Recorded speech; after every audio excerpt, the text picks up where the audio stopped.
제20대 대통령 선거가 이제 30일 앞으로 다가온 가운데 한 표라도 더 얻기 위한 대선 후보들의 전략 구상이 치열해지고 있습니다. 네, 더불어민주당 이재명 후보 일정부터 알아보겠습니다. 국회 취재기자 연결합니다. 장보경 기자. 네, 민주당 이재명 후보는 프레스센터에서 열린 국정연구포럼 출범식에 참석하는 것으로 일정을 시작했습니다. 국정연구포럼은 전직 장차관급 회원 100여 명으로 구성되는데요.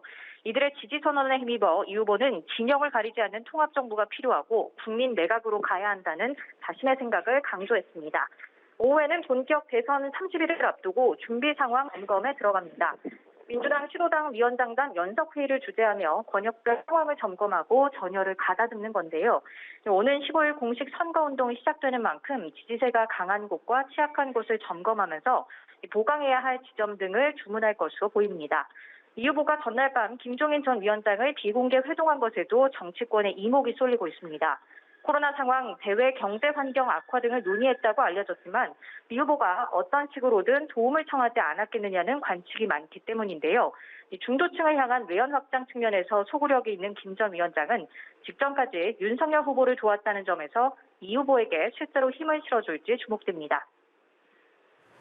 네, 이번엔 국민의힘 윤석열 후보 일정 알아보죠. 윤 후보 대선을 30일 앞둔 오늘 어떤 일정 소화합니까?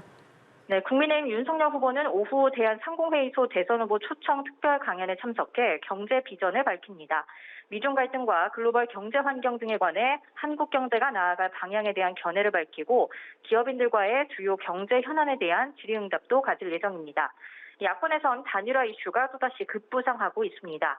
윤 후보가 오늘 공개된 한 언론과의 인터뷰에서 국민의당 안철수 후보와의 단일화에 대해 언급 자체가 예의가 아니다라면서도 배제할 필요가 없다고 밝혔기 때문인데요.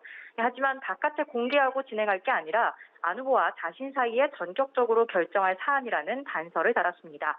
화학적 반응이 일어난 단일화론은 DJP 연합을 사례로 언급하기도 했습니다. 권영세 선대본부장도 단일화 가능성에 대한 질문에 물론이라고 답했고 이 단일화 마지노선에 대해선 일반적으로 얘기하는 것과 크게 다르지 않다고 답변했습니다. 하지만 이준석 대표 측은 단일화 주장에 우려를 표하며 세대 연합론을 더 공고히 해야 한다는 쪽에 무게를 실었습니다. 정치권에서 노무현 향수를 자극하는 메시지가 이어지고 있는 가운데 국민의당 안철수 후보도 가세했습니다.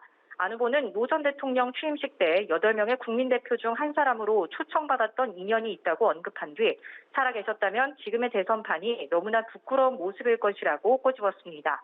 그러면서 진영 정치를 타파하는 일에 미약하지만 자신이 걷고 있다고 강조했습니다.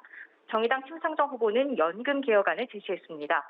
국민연금 보장성 강화, 기초연금 40만 원 인상, 공무원 연금 등의 특수직역연금을 국민연금 방식으로 통합하겠다는 내용이 담겼습니다. 지금까지 국회에서 전해드렸습니다.